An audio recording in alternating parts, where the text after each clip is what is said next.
Quiero saludar a todos nuestros hermanos, amigos, consiervos que tendrán la oportunidad de escuchar esta reflexión bíblica, esta pequeña panorámica que quiero hacer yo de el libro de Romanos en su capítulo 6, 7 y 8.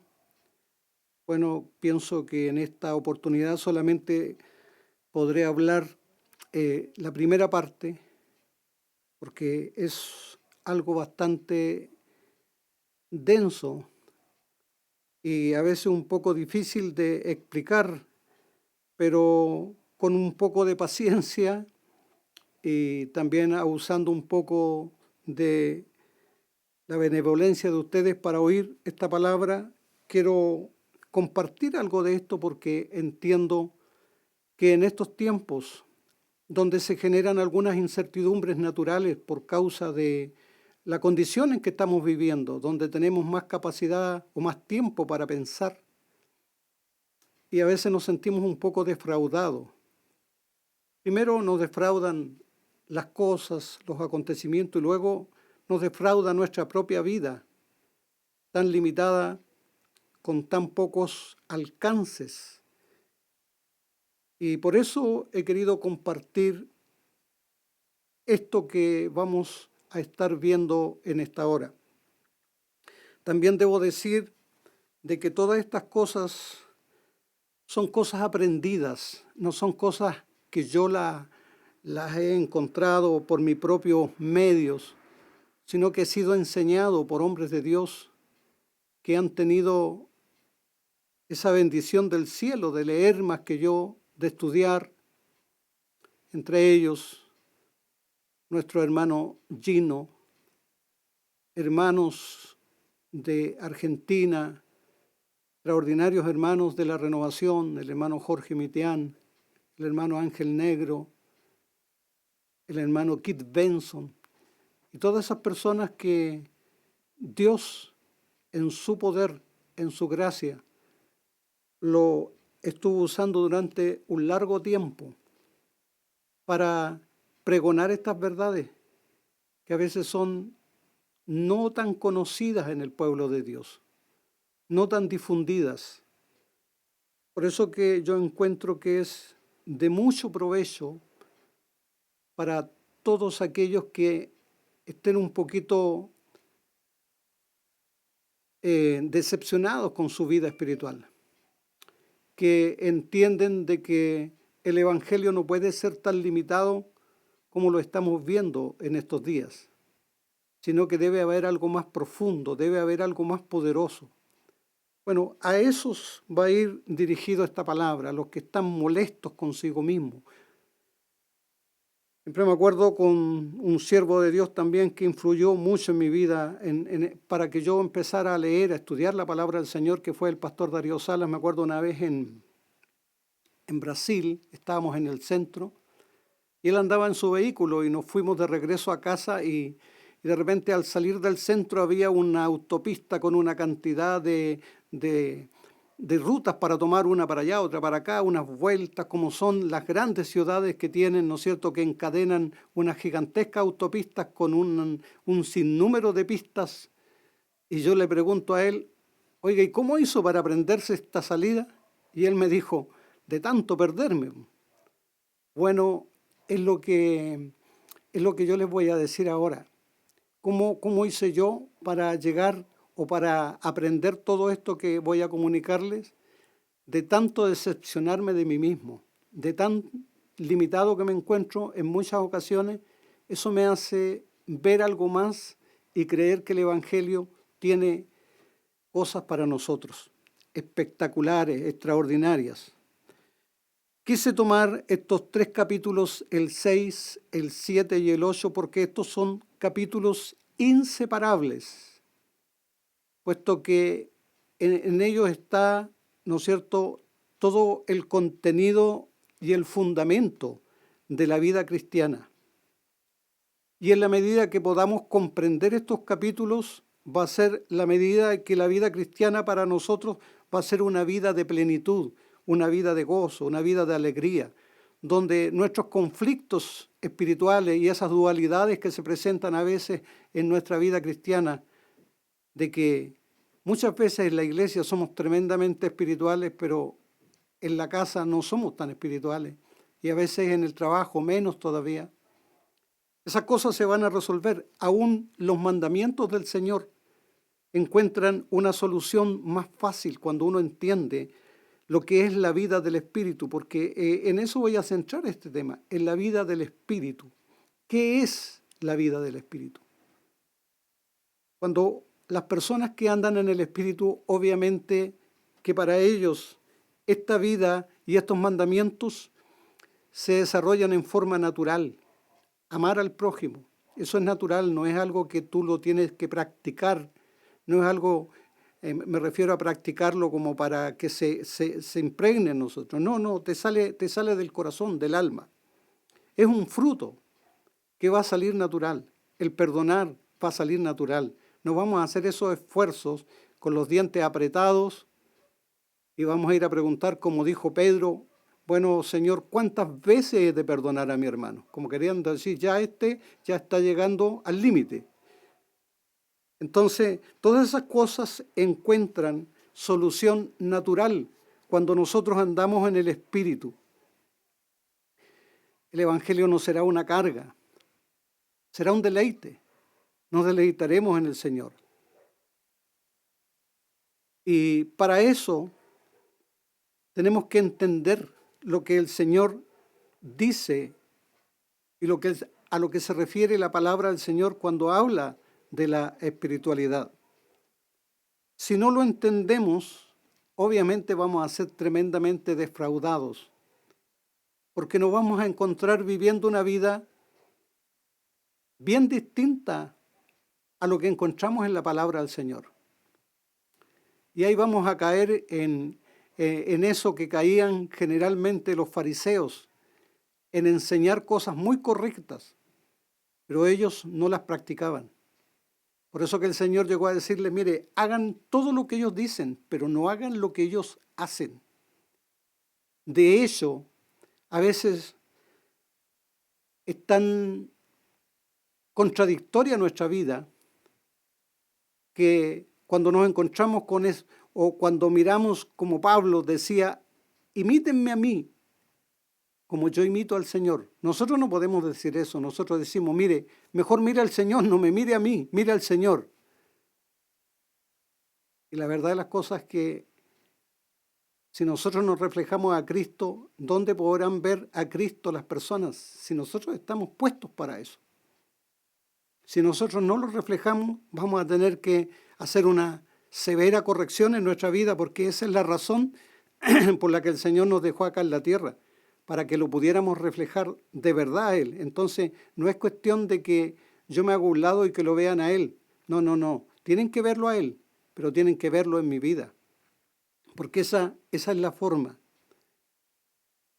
Y en la medida, estimados, que nosotros comprendamos esto, es la medida que nosotros vamos a poder buscar vivir este tipo de vida cristiana.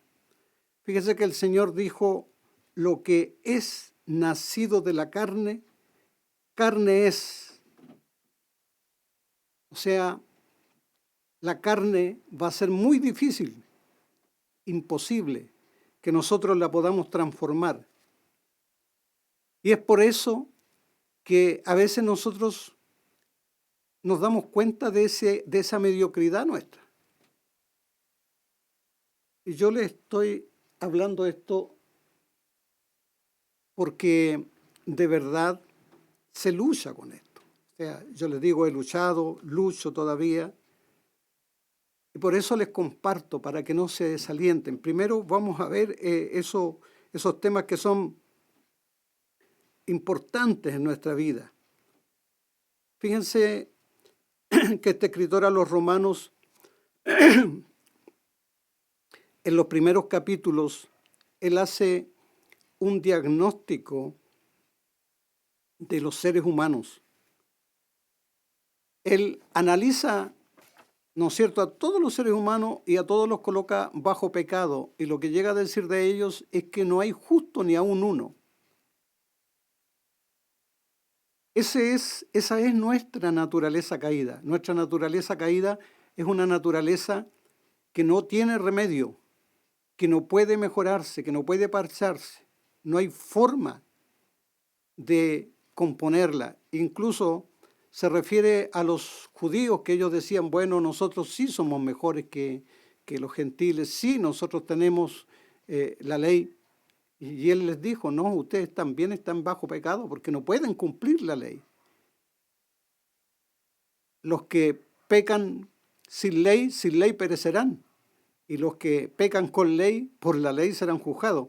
Entonces, realmente es extraordinario el diagnóstico que Pablo hace en esos primeros capítulos de la Biblia. Hasta el capítulo 3, donde queda desahuciada, ¿no es cierto?, toda posibilidad humana de encontrar alguno para poder decir, este hombre, esta mujer, este agradó a Dios. Sin duda que en algunos aspectos sí lo agradamos, pero sin la regeneración es imposible. Luego comienza a vislumbrarse y comienza a ver que Pablo ofrece, ¿no es cierto?, a los males del hombre un remedio, porque Dios nunca hace un diagnóstico sin ofrecer un remedio. Y ese remedio es una obra de gracia, es la justificación del pecado a través de la muerte de nuestro Señor Jesucristo en la cruz del Calvario. Fíjate qué extraordinario. Ese hombre desahuciado, ese hombre que no tiene remedio, que su pecado está tan pegado en él que no admite, ¿no es cierto?, alguna cura natural. Bueno, el Señor se las arregla para encontrar un remedio, y ese remedio se llama la sangre de nuestro Señor Jesucristo. La sangre de nuestro Señor Jesucristo, a través de ella es que nosotros hemos recibido el perdón de nuestros pecados. Pablo lo describe de esta manera en el libro a los Colosenses. Dice que Cristo tomó el acta de los decretos donde estaban escritos, ¿no es cierto?, todas nuestras faltas, la razón por la que nosotros teníamos que ser condenados, y la clavó en la cruz del Calvario. Y de esa forma nosotros fuimos reconciliados con Dios. Pasamos de ser enemigos, pasamos de ser hijos de ira, ahora hijos amados de Dios. Fíjate, estimado consiervo, lo extraordinaria obra de Dios. Todo eso ocurre antes de los capítulos que vamos a estudiar en esta hora, en el capítulo 5, y espero con esto lograr que alguno de nuestros consiervos también nos quiera compartir una palabra que tenga que ver con la justificación, que tenga que ver con la reconciliación, con todo esto que está del capítulo 5 o del capítulo 1 al capítulo 5. ¿No es cierto? Fuimos trasladados al reino de la luz. Ahora, ¿por qué con eso no nos basta? ¿Por qué no sería suficiente decir, bueno, ahora estamos en el reino de la luz y qué bueno, somos hijos de Dios, el Señor nos ha perdonado? ¿Por qué tenemos que llegar a este capítulo 6? Porque el tema es que todo lo que ocurrió antes tenía que ver con nuestros pecados. La sangre de Cristo fue derramada para perdonar nuestros pecados. El tema es que Dios no solamente quiere perdonarnos, Él también quiere liberarnos. Y ahí ya no trata con los pecados, ahí trata con el pecado. El pecado que es nuestra naturaleza caída.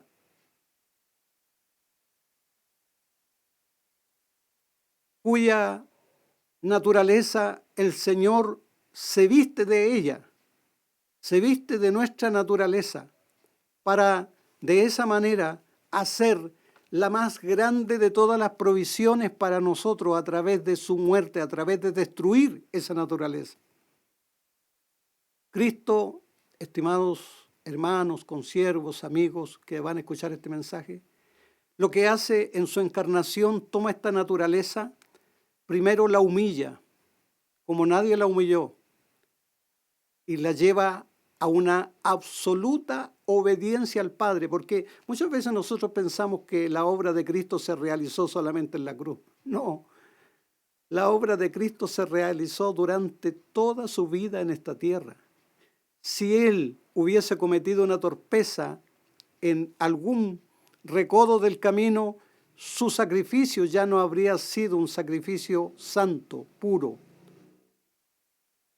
Aun cuando tuvo que enfrentarse a Satanás, lo que estaba en juego no era el poder de Dios con el poder de Cristo y el poder del diablo. Lo que estaba en juego ahí era también nuestro destino eterno. Cuando Cristo se enfrenta a Satanás en el desierto, es nuestro destino eterno lo que se pone en juego, porque si Cristo hubiese en alguna medida titubeado, en alguna medida cedido alguna de las palabras de Satanás, nosotros no habríamos tenido lugar para la liberación.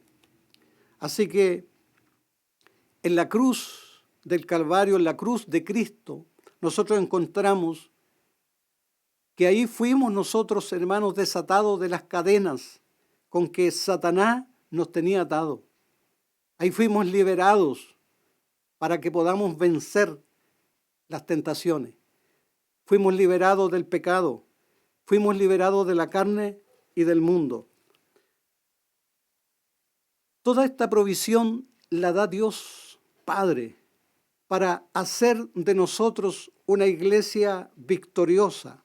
Fíjate que Él llegó a decir que ni las puertas del Hades podrían prevalecer contra la iglesia, porque la provisión está para eso. El tema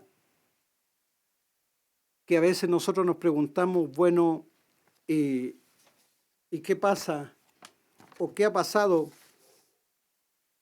con esa iglesia gloriosa?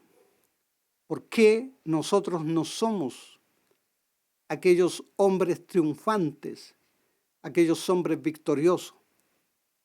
¿Por qué en muchas veces o en muchas etapas de nuestra vida vivimos una rutina tan tremendamente desagradable, donde hemos entrado en ese círculo vicioso, como Israel en el desierto, que fue sacado y fue llevado o sacado de Egipto, liberado de Egipto para entrar a una tierra prometida? Pero fíjate tú que de los 600.000 adultos que salieron, 2 de ellos solamente entraron y todos los demás quedaron tendidos en el desierto. Comenzaron a dar vueltas y vueltas y vueltas y nunca pudieron llegar al destino. Habían sido liberados para tener un destino en una tierra que Dios les había prometido especial para ellos, pero ellos no llegaron allá. ¿Y qué es lo que pasó? Lo que pasó es que nos dice Hebreos que ellos no mezclaron fe en lo que Dios les había prometido. O sea, en otras palabras, nunca lo creyeron. Lo miraron, lo escucharon, pero no lo creyeron. Y por eso, hermanos, estuvieron dando vueltas y cometiendo error tras error, tras error y tras error. Y esto suena muy parecido a veces a nuestra vida, que nosotros, habiendo sido rescatados para vivir una vida victoriosa, no la vivimos. Vivimos en un círculo vicioso donde cometemos un pecado, pedimos perdón, cometemos otro pecado, pedimos perdón, cometemos otro pecado y pedimos perdón, y así se nos vienen los años encima sin poder avanzar, sin poder llegar a la plenitud, sin poder llegar a la estatura que la palabra del Señor nos manda llegar, a la estatura de un varón maduro, crecido, donde Dios puede depositar cosas eternas en nosotros. Y obviamente eso nos amarga, hermano, nos amarga, estimados consiervos también que escuchan esto. Esa es la lucha de muchos. ¿Se lucha con esto? Claro que se lucha, y se lucha mucho cuando uno no entiende, cuando uno no comprende por qué estas tremendas promesas de la Biblia no son reales en nosotros. ¿Por qué Dios no se manifiesta? ¿Por qué Él no muestra su poder? Y la verdad es que Dios no va a mostrar su poder en la nada, tiene que mostrarlo en gente que le crea a Él. En los primeros tiempos, Dios usó profetas, usó a Moisés, a Abraham, patriarcas, profetas, reyes, sacerdotes, para mostrar su poder. Fue el Padre. Luego vino el Señor Jesucristo y Él, como tomó un cuerpo humano, Él se encargó de manifestar el poder de Dios. Pero luego que Él se fue, Él le dijo a la iglesia, le dicen, ustedes todavía no están aptos para entregar este mensaje. Esperen en Jerusalén hasta que sean investidos de poder de lo alto. Y cuando ese poder venga a ustedes, entonces ustedes me van a ser testigos en todos lados. ¿Sabe cuál ha sido nuestra profunda desgracia? Que nosotros no hemos tenido la capacidad de buscar ese poder, de pedirlo. Mira, hay muchas ahí conclusiones teológicas a lo que las personas han llegado. Bueno, desde el momento que creímos fuimos salvos y fuimos sellados con el Espíritu Santo. Eso está correcto, exactamente así. El Espíritu Santo entró a nosotros. Pero eso no significa que tú eres controlado por el Espíritu Santo. Si eso fuera así, Pablo no tendría que decir que nosotros tenemos que ser controlados por el Espíritu, no embriagarnos con vino, sino ser llenos del Espíritu Santo. Y esa es la gran diferencia. La diferencia es entre un pequeño arroyo y un río. Un río tiene el potencial de generar fuerza y conducir embarcaciones y hacer una cantidad de cosas grandes porque el río tiene fuerza, pero un arroyo pequeño simplemente sirve para un regadío nada más. Bueno, el Espíritu Santo es ese potencial tremendo que nosotros necesitamos. Yo quiero hacer una lectura acá para que nos vamos a introduciendo en esta palabra. Vamos a tocar una parte en el capítulo 7, en el versículo 14, para luego volver al capítulo 6. Porque sabemos que la ley es espiritual, mas yo soy carnal, vendido al pecado, porque lo que hago no lo entiendo. Pues no hago lo que quiero, sino lo que aborrezco. Eso hago. Y si lo que no quiero, esto hago, apruebo que la ley es buena. De manera que ya no soy yo quien hace aquello, sino el pecado que mora en mí. Y si yo sé que en mí esto es en mi carne, no mora el bien, porque el querer el bien está en mí, pero no el hacerlo. Porque no hago el bien que quiero, sino el mal que no quiero, eso hago. Y si hago lo que no quiero, ya no lo hago yo, sino el pecado que mora en mí. Y en el 8 dice esto, ahora pues ninguna condenación hay para los que están en Cristo Jesús, los que no andan conforme a la carne, sino conforme al Espíritu. Porque la ley del Espíritu de vida en Cristo Jesús me ha librado de la ley del pecado y de la muerte.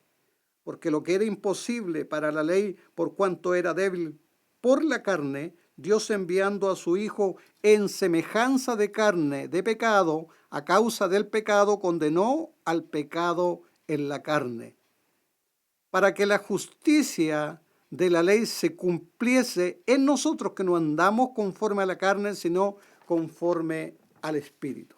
Mire, aquí vamos a entrar en un tema bastante bueno, interesante, y por eso que quiero que lo vamos digiriendo así calmadito, no a la carrera, para poder encontrarle todos esos recovecos, ese sabor, ¿no es cierto? Como cuando tú saboreas un pollo, decía el hermano Gino, y te comes, ¿no es cierto?, los huesitos y los chupas, un pollo al jugo. Es muy sabroso eso. Bueno, así también tenemos que nosotros empezar a masticar esta palabra y empezar a digerirla. ¿Para qué?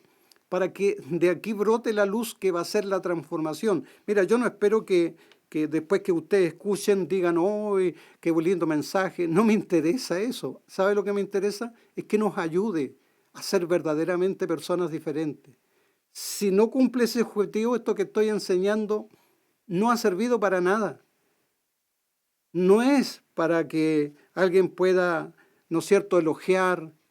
No, no, no. Por eso que les voy a pedir a ustedes, sobre todo a los que puedan aportarnos algo más, escriban un aporte, escriban algo, digan algo, aporten algo a la palabra del Señor, que es muy, muy de mucha ayuda, porque todos necesitamos, hermano, en estos días, necesitamos estar tomados de esta palabra y que esta palabra se haga vida en nosotros.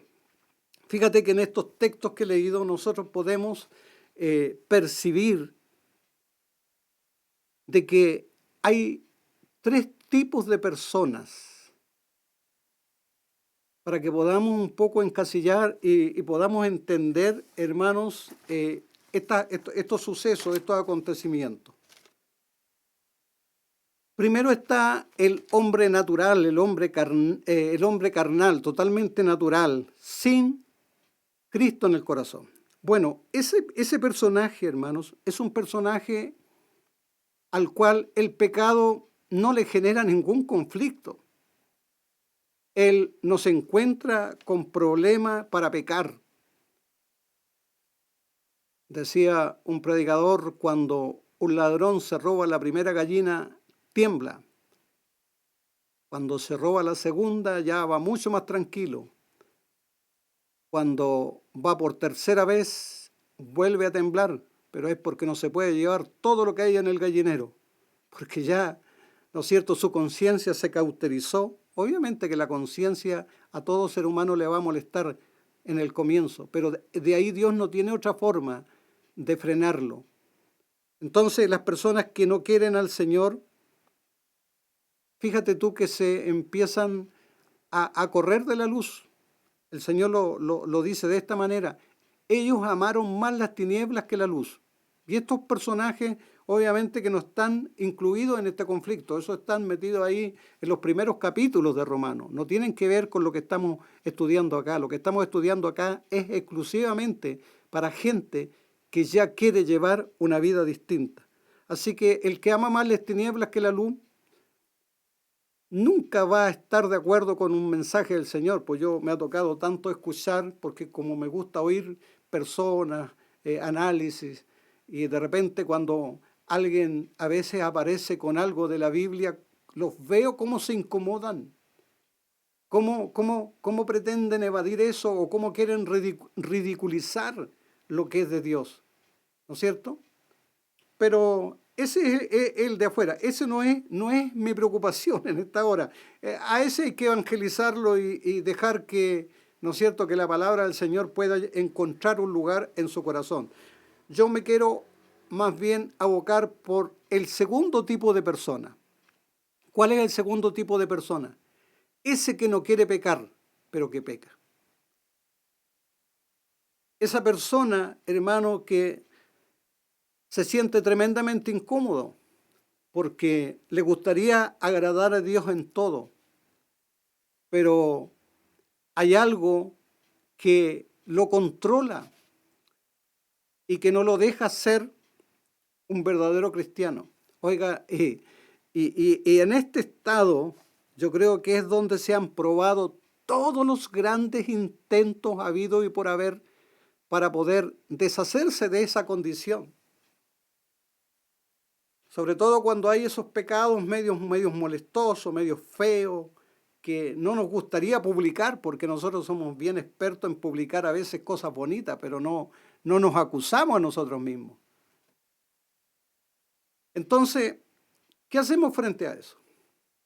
Cuando nos encontramos que lo hemos cometido, entonces lo primero que decimos, bueno, ya está bien, lo cometí, pero ahora lo que voy a hacer, voy a orar más, voy a esforzarme más y lo voy a tratar de una forma más severa. Bueno, y esa es la propuesta, y ok, Andas una semana bien, 2 semanas bien, pero la tercera semana ya todo eso como que era del tiempo pasado y otra vez nos encontramos frente al mismo problema. Pero ¿cómo? Entonces uno ya a esto ya no solamente hace una promesa. Señor, te prometo que ahora sí, ahora te voy a ser fiel. Y depende por dónde venga el pecado, ¿no es cierto? Prometemos que nunca más y que vamos a tomar acción directa frente a eso.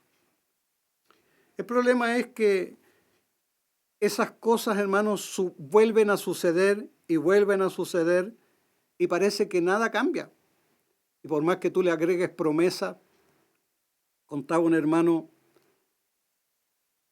que él un día leyó esto que estamos estudiando nosotros ahora, el capítulo 6 de Romanos, donde las personas son sepultadas con el Señor, y dice que él se fue a un campo donde sabía que había una canaleta, y se metió en la canaleta bien profundo, y ahí fue a sepultar su vieja naturaleza. ¿Qué es lo que hizo? Se pasó 3 horas ahí orando, confesando, metiendo bien al fondo todo lo pecaminoso. Y lógico, oró, habló con honestidad y llegó a la casa súper cambiado. Todo era bonito en la primera semana. Pero luego vino la segunda semana, ya habían unos pequeños deslices, ya habían unos síntomas medio raros. Luego la tercera semana ya la cosa no estaba tan clara y esa nueva criatura no estaba dando los frutos tan evidentes como tenía que darlo, porque el controlado por el Espíritu, pues, hermano, no es que tú te estás esforzando para ser amoroso, no es que te estás esforzando para amar al enemigo, no. Das fruto porque lo hace el Espíritu. Son frutos naturales, no son frutos de tu trabajo, de tu esfuerzo. Así que tristemente se encontró que estaba navegando, ¿no es cierto?, en las mismas aguas. Y como que todo eso que había ido a sepultar ahí, como que lo había vuelto a las mismas andanzas. Fíjate tú cómo es tremendo esto. A veces nosotros pensamos, bueno, voy a leer más la Escritura y voy a llenarme de conocimiento. Pero ¿sabes qué pasa cuando tú te llenas de conocimiento? En alguna medida la experiencia comienza a ser más traumática porque ahora más te das cuenta que debes ser luz y no lo eres. Más te das cuenta que tú puedes ser distinto y no lo estás siendo. Entonces, ¿no te parece importante saber qué es lo que pasa ahí?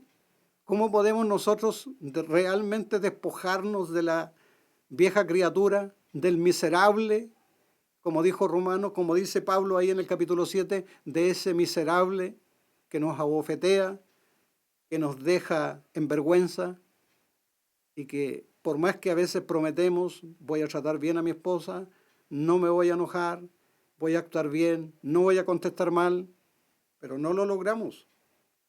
Así que es importante. Y ahora vienen el tercer tipo de personas que son aquellos que encontraron la salida, pues, estimado.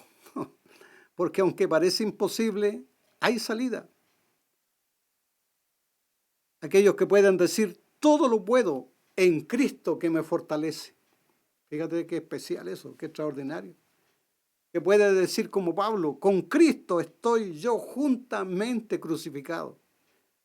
Ya no vivo yo, sino que vive Cristo en mí. Oye, qué palabra extraordinaria, ¿no? Ojalá nosotros pudiéramos decir así con naturalidad, que es el Señor el que vive en nosotros. Imítenme a mí.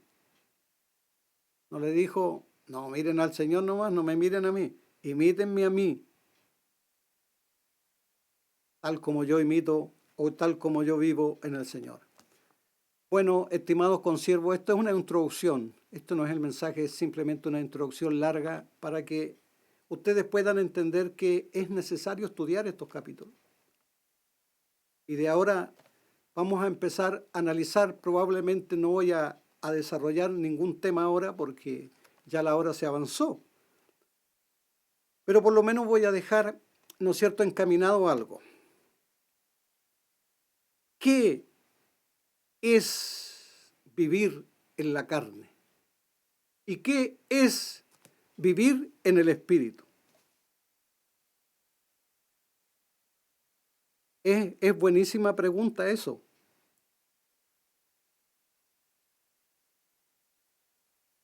¿Qué es una persona carnal? ¿Por qué? ¿Por qué se llega o por qué se cae en ese estado tan fácilmente? Porque se cae fácil. O sea, de hecho, encontrar carnales, hermano, no es difícil. En cambio, encontrar un hombre espiritual en estos días no es tan fácil. Pero ¿qué es lo que hace que la gente caiga en eso? Bueno, deben haber una cantidad de factores. Y uno de esos factores importantes es justamente no entender cómo fue la obra de Cristo en la cruz y qué fue lo que sucedió cuando Cristo moría para liberarnos del pecado. El carnal, hermano, es el que cree que el Señor nos salvó, nos perdonó y ahora Él va a sostener su vida, Él va a hacer una cantidad de cosas para Dios y empieza a obrar. Pero fíjate tú que todas esas obras se llaman las obras de la carne. La carne produce obra, el Espíritu produce frutos. El fruto del Espíritu, no son los frutos. No es que el Señor tiene una frutería donde tú vas a comprar, deme 2 kilos de paciencia, medio kilo de templanza, eh, unos kilitos de amor también, paz, gozo. No, eso no es lo que hace el Espíritu. No te da tanto, porque nosotros oramos así: Señor, dame paciencia. Señor, dame esto. Señor, coloca esto en mí. No, el Espíritu tiene un solo fruto y los frutos de Él son notorios. Cuando Él está, está. Y cuando no está, no está. Y nosotros tenemos que aprender a discernirlo. O sea, y como dice, bueno, y hay veces que el Señor no está en nosotros. Bueno, eso ya es más complejo, se lo puedo dejar a los teólogos, pero lo que te puedo decir es esto: probablemente Él siempre está, pero no siempre tiene el control, no siempre Él es el que está conduciendo las riendas de tu vida. Él está ahí, pero nosotros somos los que tomamos las decisiones, nosotros somos los que llevamos la embarcación, y esa es nuestra ruina, pues, estimados consiervos. Por eso que Pablo dice: manifiestas son las obras de la carne, en Gálatas capítulo 19, ¿eh? Que son súper manifiestas esas obras. Ahora, ¿cómo es que el Señor hace para que nosotros, de verdad, hermanos, podamos ser liberados de esas obras de la carne? Pues liberados, la carne tiene poder porque en nuestra carne habita el pecado. Nuestra carne no va a mejorar. Por eso cuando tú buscas, ¿no es cierto?, en tu vida carnal, natural, que ahí esté, ¿no es cierto?, reflejándose el Señor, no lo vas a encontrar. Porque lo que es nacido de la carne, como lo dije anteriormente, carne es, no se va a transformar en espíritu. Todo ese depósito, toda esa provisión del Señor está en Cristo. Y si yo la quiero tener, mira lo que tengo que tener a Cristo en mí. Pero ¿cómo se produce ese suceso? Mira, aquí está y ahí ahora es donde este Romanos 6 va a tener mucho sentido para ti. No es solamente que te habla del bautismo ni de la forma de bautismo, no. Esto te está hablando de otra cosa. ¿Qué pues diremos? ¿Perseveraremos en el pecado para que la gracia abunde? En ninguna manera. Porque lo que hemos muerto al pecado, ¿cómo viviremos aún en él? ¿No sabéis que los que hemos sido bautizados en Cristo hemos sido bautizados en su muerte, porque somos sepultados juntamente con Él para muerte en el bautismo, a fin de que como Cristo resucitó de los muertos, así también nosotros andemos en vida nueva. Fíjate lo extraordinario de esta palabra. Cuando Cristo muere en la cruz, no solamente Él muere para perdonar nuestros pecados, Él muere, estimados consiervos, para también destruir nuestra naturaleza pecaminosa. Por eso que Él tiene que encarnarse.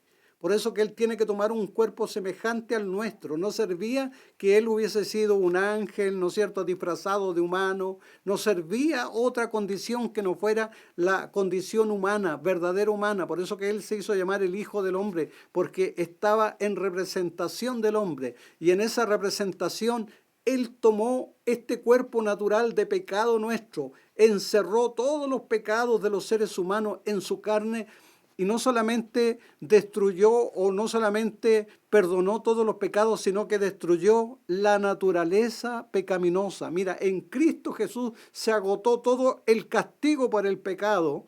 Y no solamente se agota el castigo por el pecado, sino que también el cuerpo de pecado fue destruido. En otras palabras, cuando Cristo moría, tú y yo estábamos muriendo con Él.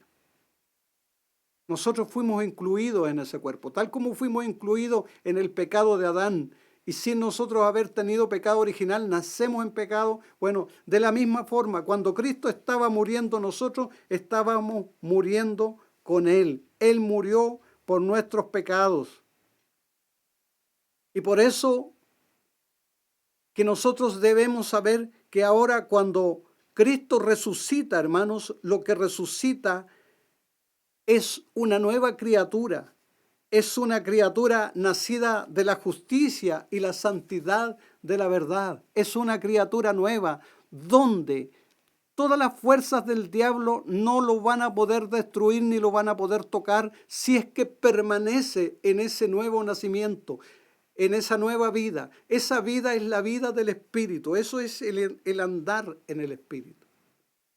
Así que la forma que Dios tiene para sacarnos del pecado es a través de la muerte. Y fíjate que aquí lo grafica Pablo con una analogía que hace en el capítulo 6, verso 15, que el pecado, ¿no es cierto?, es un amo y que los que cometen pecado son siervos de ese amo.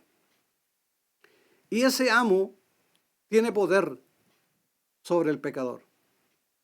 No es que el amo un día diga, no, bueno, ahora yo no tengo ganas de que ustedes me sirvan. No, el pecado es un poder, es una fuerza que nunca deja de accionar, está siempre accionando ahí. Y todos los que obedecen al pecado se transforman en siervos. Imagínate lo que es una servidumbre. Y este es un amo cruel, este no es un amo que nos va a dar un buen pago. Fíjate el pago del amo. Dice, porque la paga del pecado es muerte. O sea, después que tú lo sirvas toda la vida, ¿sabes con qué te paga? Con la muerte. ¿Es cruel o no es cruel este amo? Claro, tú lo obedeces, porque el pecado actúa en tus miembros. Y tú lo obedeces. Bueno, voy a mentir. Bueno, voy a engañar un poco. Ya lo dejo. Pero ese amo te va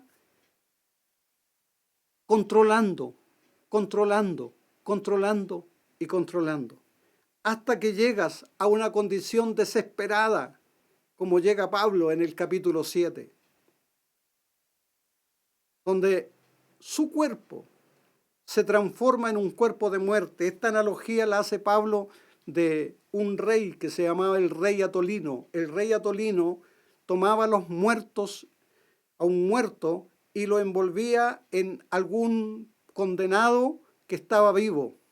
Y lo amarraba boca con boca, cara con cara, todo su cuerpo amarrado al muerto. Y el muerto terminaba destruyendo y destrozando al vivo. Imagínate el muerto descomponiéndose y toda esa basura, esa mugre entrando en el ser vivo. Bueno, así es la analogía que hace Pablo del pecado. Esa es la descomposición. Ahora, ¿nosotros somos liberados? Claro que fuimos liberados. En Cristo Jesús fuimos liberados. Ahora, fíjate de lo que fuimos liberados, porque estas cosas hay que entenderlas muy bien para no tropezar con ellas. Nosotros fuimos liberados del poder del pecado, del dominio del pecado, no de la presencia del pecado. El pecado está presente todavía.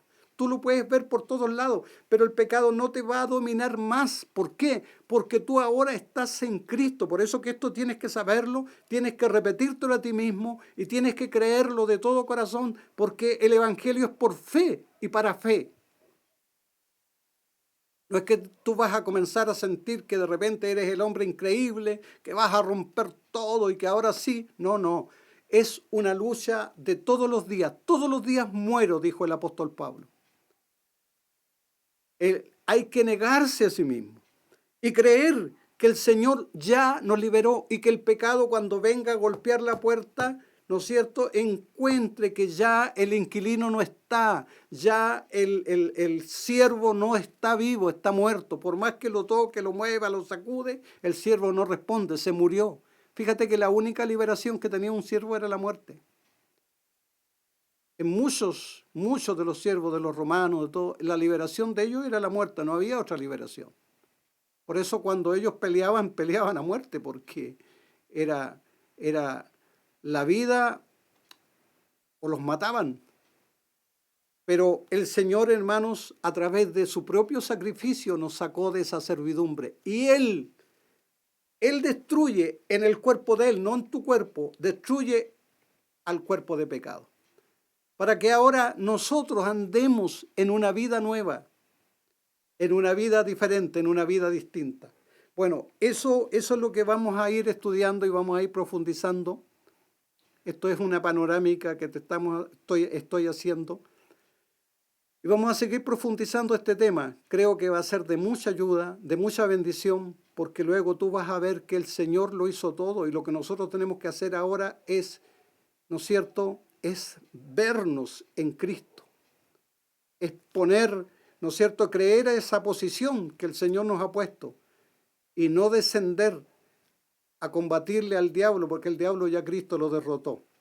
Así que eso es, que Dios les bendiga.